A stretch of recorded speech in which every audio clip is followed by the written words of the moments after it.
Hi, Edward Reformina here, author of Pinoy MLM Expose and the creator of Sponsor More Downlines. In this 3-part video training, ituturo ko sa iyo yung mga secret sponsoring strategies na nadiskubre at natutunan ko na tumutulong sa akin para makapag-sponsor ng 10 up to 23 direct downlines every single month. Ang goal ko sa video na to ay ma-share sa iyo yung mga strategies na natutunan ko and hopefully ma-apply mo din itong mga strategies na to sa business na ginagawa mo ngayon para makuha mo yung resulta na gusto mo. Ginagawa ko to dahil alam ko na madaming Pinoy networkers ang nagsistruggle o nahihirapan sa kanilang network marketing business. So sa ganitong paraan, I hope makatulong kahit paano. Ang una natin pag-usapan ay yung mga common problems na na-experience at nararanasan ng mga Pinoy networkers sa kanilang network marketing business. Una sa mga problem na yon ay yung puros hindi qualified ang mga na-invite na prospect, kaya puros rejections din ang napapala nila. So karamihan ng mga na-invite nila is mga negative, mga skeptical, kung hindi negative at skeptical, mga walang pera. So ito yung ilan sa mga reason kung bakit puros rejections yung napapala nila doon sa mga ini-invite nila. Pangalawang problem is, madami na silang na-invite, pero nahihirapan at wala pa din silang mapajoin. So, na-invite na nila lahat ng mga kakilala, kaibigan at kamag-anak nila, pero nahihirapan silang i-convert yung mga prospects na yon into downlines. Pangatlong problem is, nauubusan sila ng panggalaw. So, yun nga, dahil nga ang dami na nilang na-invite, tapos puros rejection, hirap sila magpasali. Anong nangyayari? Mas malaki pa yung ginagastos nila kaysa dun sa kinikita nila. At kadalasan, nagkakanda utang-utang pa imbis na kumita. So, ito yung mga ilan sa mga common problems na na-experience sa mga network marketers. Actually, ito din yung mga naging problema ko nung nagsisimula pa lang ako sa network marketing business ko. So, halos araw-araw akong pumupunta sa office namin para mag-invite ng mga kakilala at kaibigan ko. And ginawa ko lahat ng mga sinabi at tinuro sa akin ng upline ko. Nag-invite ako ng kung sino-sino, namigay ako ng flyer sa kalsada, sa mga malls, na musakal, nag-house party, nagbahay-bahay, etc. etc. Pero yun nga, puros rejections yung napala ko. At yung puros rejections yung natanggap ko sa mga prospect ko kahit ang dami ko nang in-invite. Karamihan doon sa mga na-invite ko, puros negative, mga skeptical. Yung iba sinabihan ako na scam daw yung ginagawa ko. Yung iba sinabi, balikan ko na lang daw sila kapag may resulta na ako. Yung iba naman, sinabi na yung mga nauna lang kumikita dyan, kung ano-ano pa. Sa madaling salita, puros mga hindi qualified na prospects yung mga na-invite ko. So, ayun nangyari sa akin. After 4 months, isa lang yung napasali ko. Actually, itong isang napasali ko na to parang naawa lang siya sa akin kasi nga wala akong mapajoin. Parang napilitan lang siya na mag-join sa akin. And dahil nga ganun, hindi ako kumikita sa business ko. Puros failures and rejection. Nagkanda utang-utang ako kasi dahil syempre kailangan ng panggalaw. Okay? So, nagkanda utang-utang. And then, ang laki ng pera din na nalugi sa akin. So, umabot ng mga nasa 80,000 mahigit or more. Hindi ko na alam. Pero syempre, hindi ako basta-basta sumuko. Ang ginawa ko, naghanap ng mga solusyon doon sa mga problema ko na yon. Okay? And thank God, nakahanap naman ako ng solusyon. At pagkatapos kong mahanap yung mga solusyon na yun, pagkatapos kong makadiskubre ng mga solusyon doon sa problema ko sa business ko, ito yung ilan sa mga nangyari sa akin. I sponsored 63 direct downlines in 4 short months.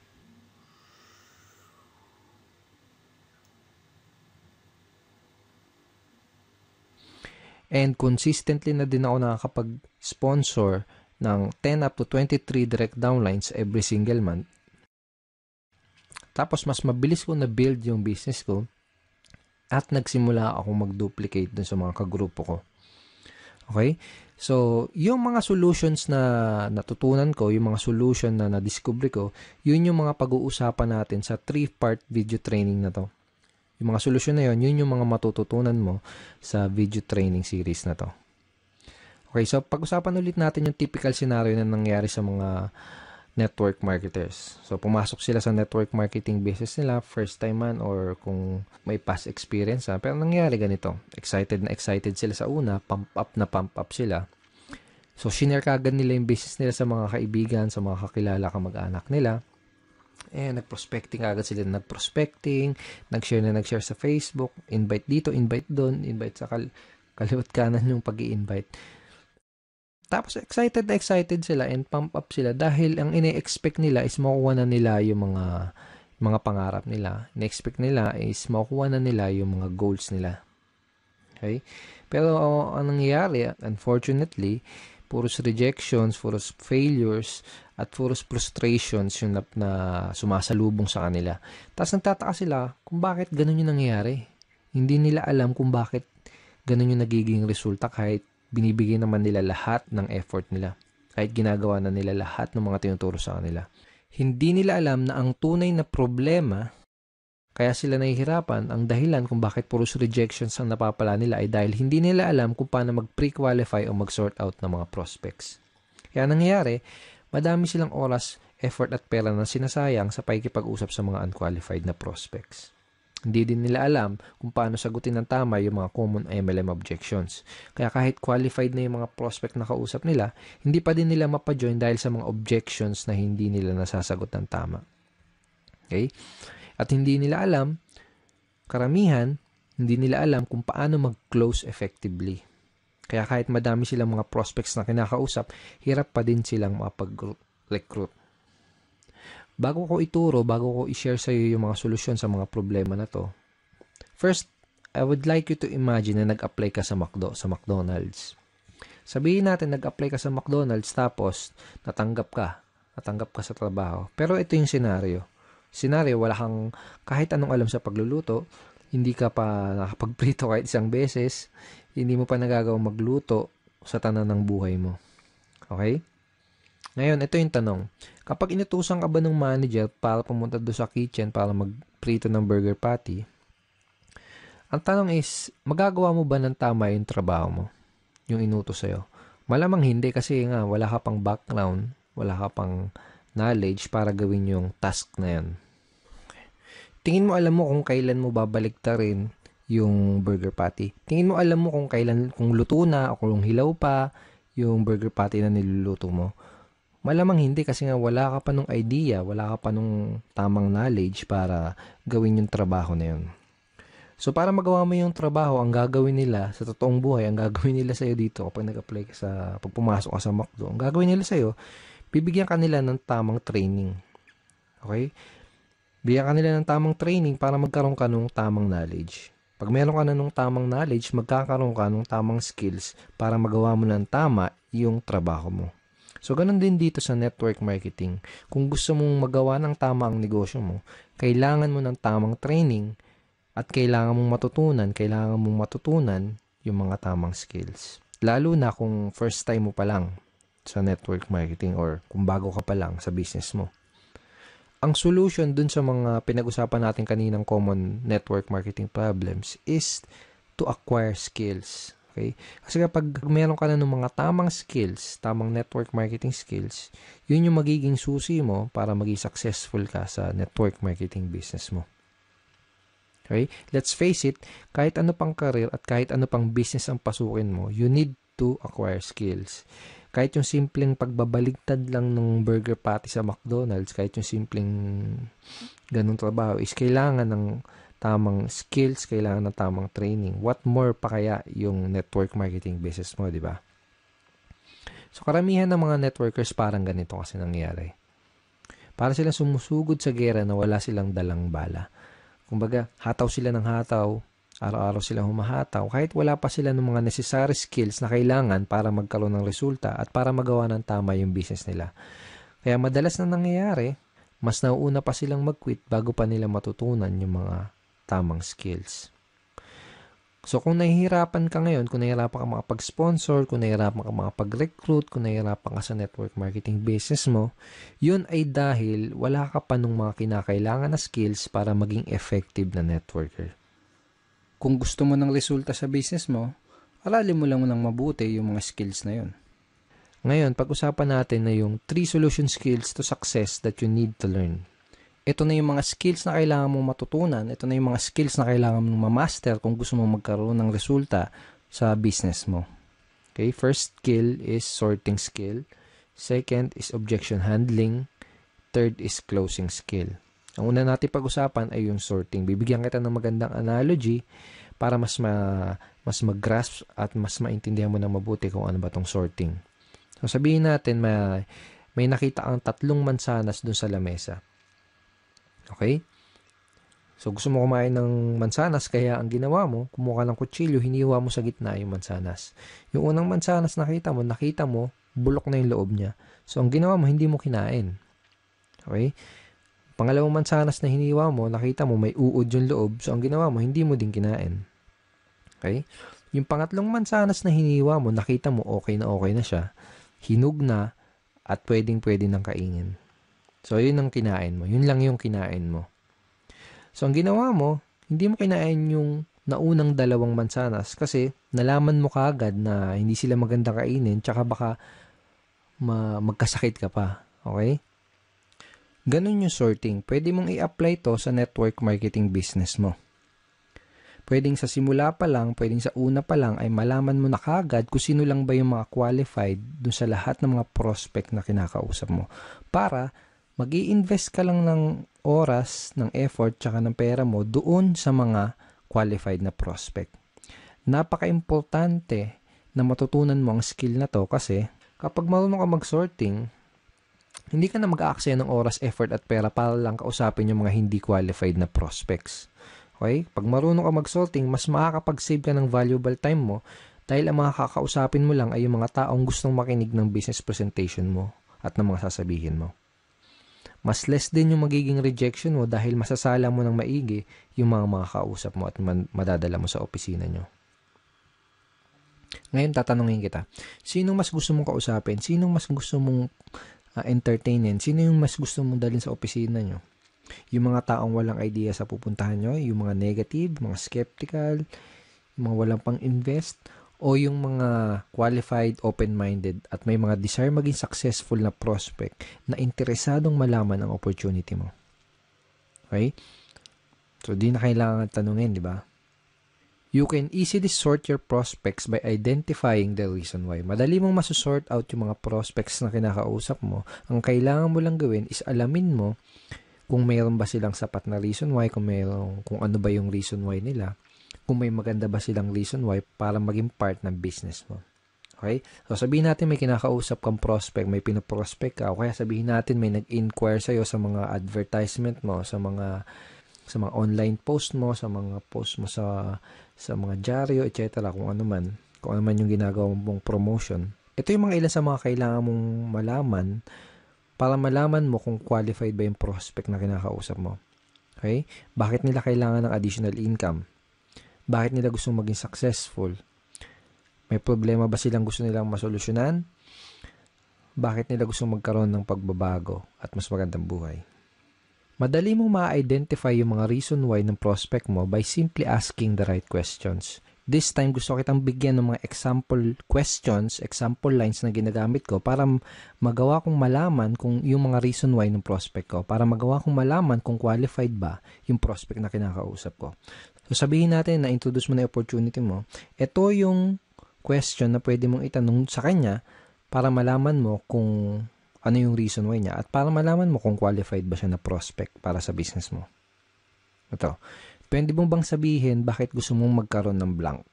Okay? So, sabihin natin, in-offer mo yung opportunity mo as a part-time business or home-based business, extra income o kung ano man.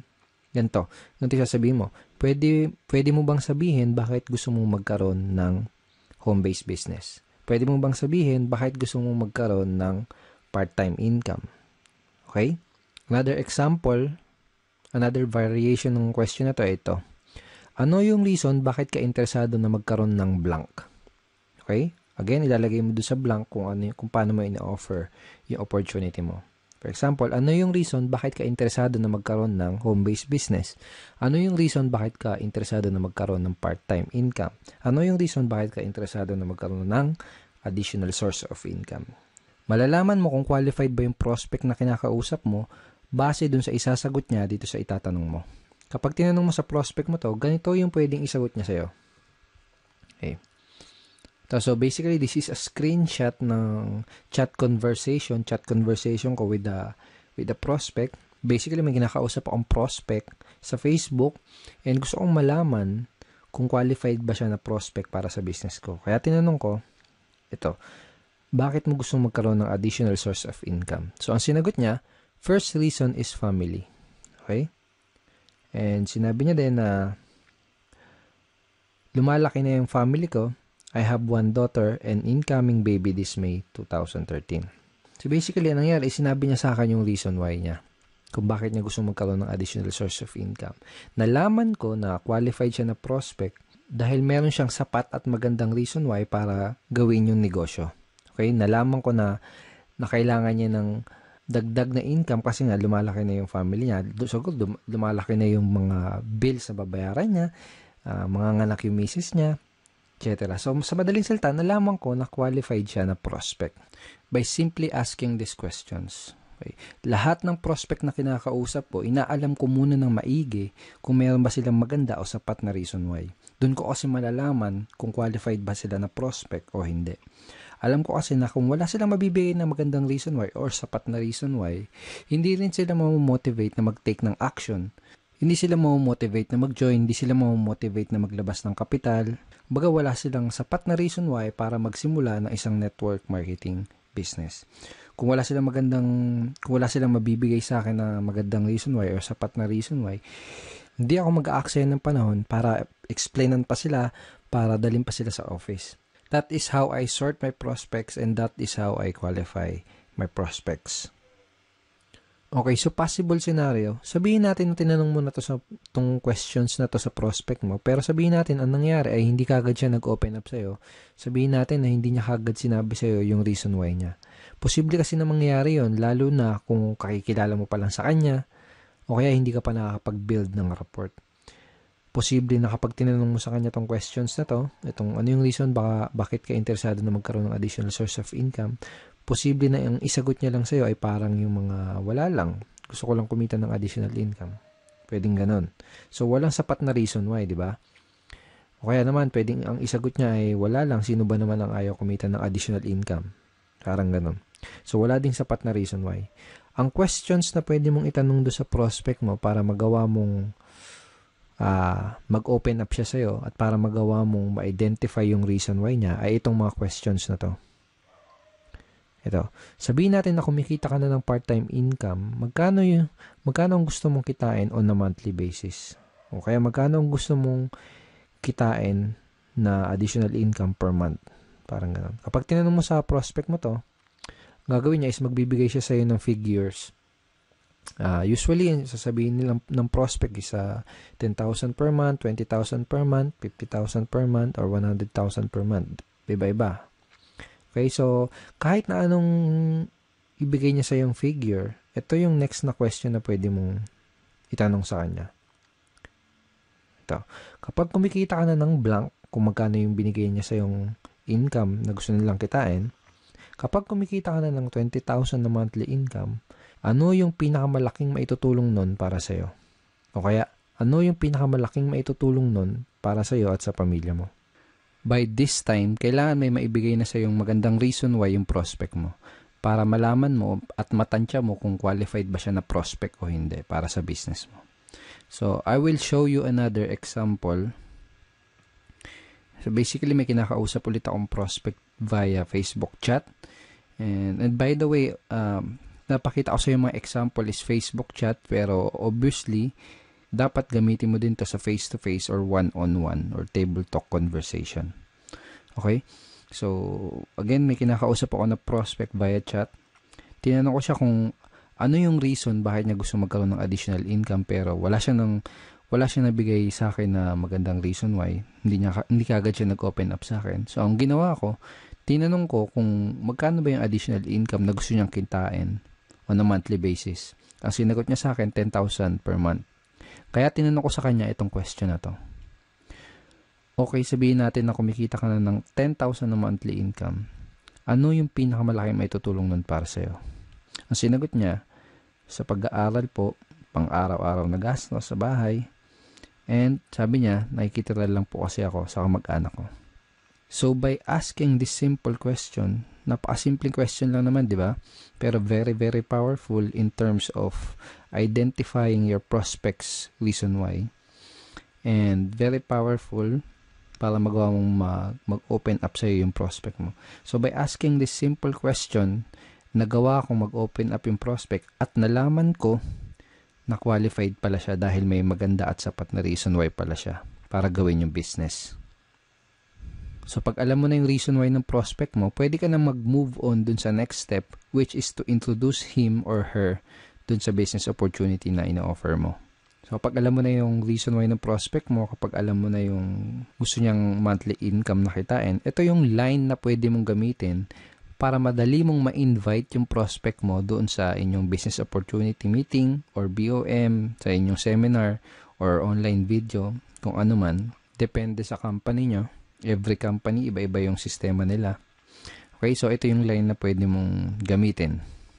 Kung may maipapakita ako sa yung paraan na pwede kang kumita ng blank per month doing part-time para their why, isisingit mo dyan yung reason why na sinabi sa'yo ng prospect mo. Willing ka bang tignan kung ano yun?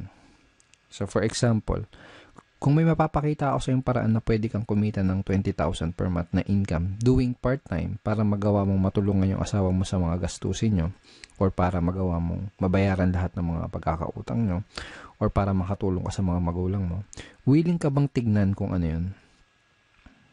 Kapag tinanong mo sa prospect mo tong question na to, ano sa tingin mo yung isasagot niya sa'yo? Tingin mo sasagutin ka niya ng hindi ako willing tignan yan? Wala akong time. Ganun ba yung sasagot niya? Most likely, ang sasagot niya sa'yo is positive answer. Ang pwedeng isagot sa'yo ng prospect mo ay tulad ng, sige, willing akong tignan kung ano yan. O kaya, mukhang okay yan ah. Ano ba yan? Sige, willing akong tignan kung ano yan. Para mga ganun.